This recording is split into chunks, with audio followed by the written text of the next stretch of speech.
They were really envious. Senior Yi Xian dotes on his two super cute daughters, and it would be great if their boyfriends could do the same in the future. 10 minutes later.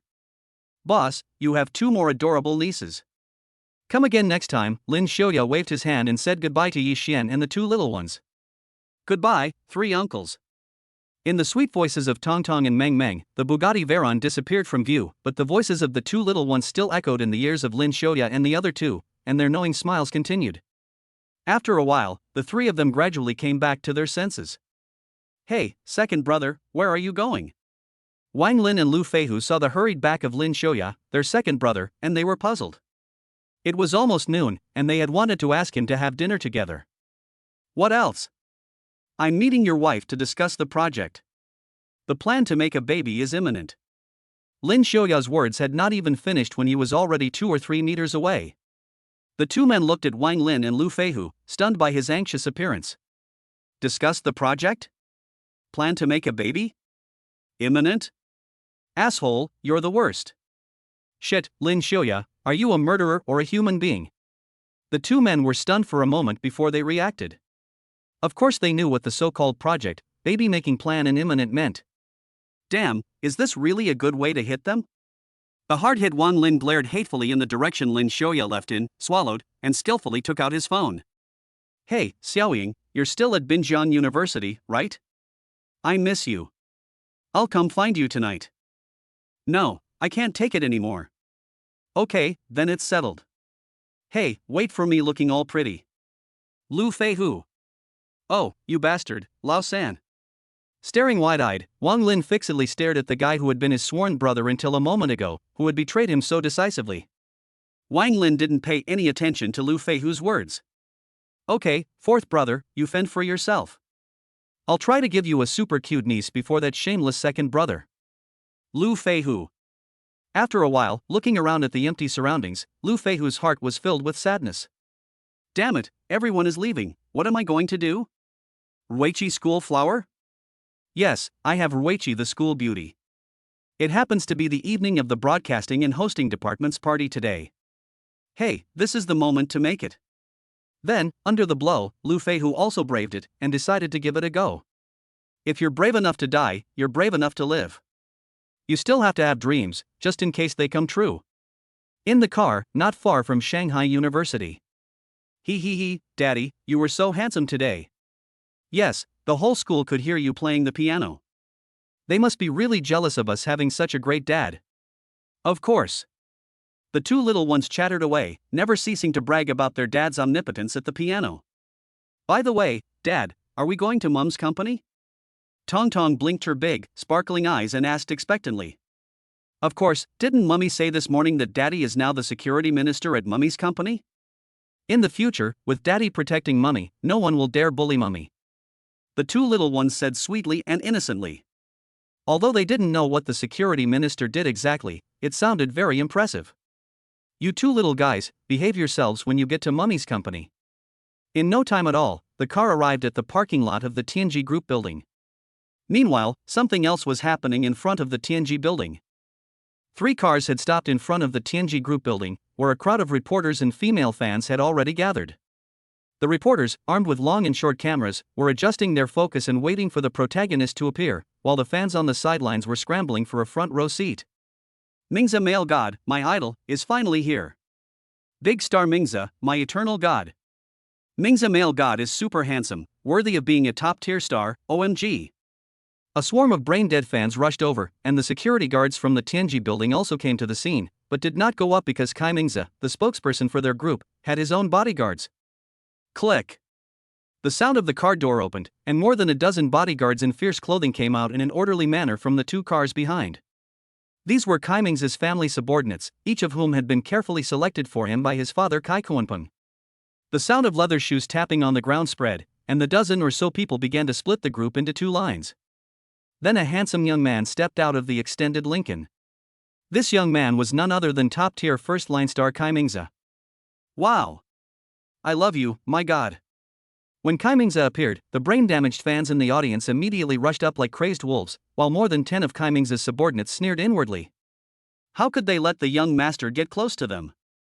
Besides, they were also thinking about how to take advantage of the situation, which was what they did most do. Privately, they have discussed their experiences and have been successful many times. The fans dare not make a sound, and it is not surprising that a new wave of manipulation has begun. However, some brain-dead fans pay no attention to this at all, and even cater to it. This made Kai Ming's subordinates even more unrestrained, and they even squeezed the car lights hard. The fan ignored it, but soon, two super cute little Lolas appeared in front of the bodyguard's eyes. With a smile on the corner of his mouth, he reached out his big hand towards the two cute little Lolas. Woof! Just as the burly bodyguard thought he had succeeded, a young dog barking sound was heard, and it snapped and bit the bodyguard's left wrist. The wrist was shattered on the spot. Xiao Oceanba's teeth were very sharp after being modified by multiple drops of peach blossom immortal brew. What kind of animal are you? You want to die. A sharp pain radiated from his wrist. The bodyguard was furious and slapped Xiao Tianba hard with his right hand. The speed was so fast that it was beyond the skill of an ordinary person. No! Xiao Tianba! The two little girls' faces turned white when they saw the bad guy about to hit Xiao Tianba. They knew that Xiao Tianba had bitten the bad guy to save them.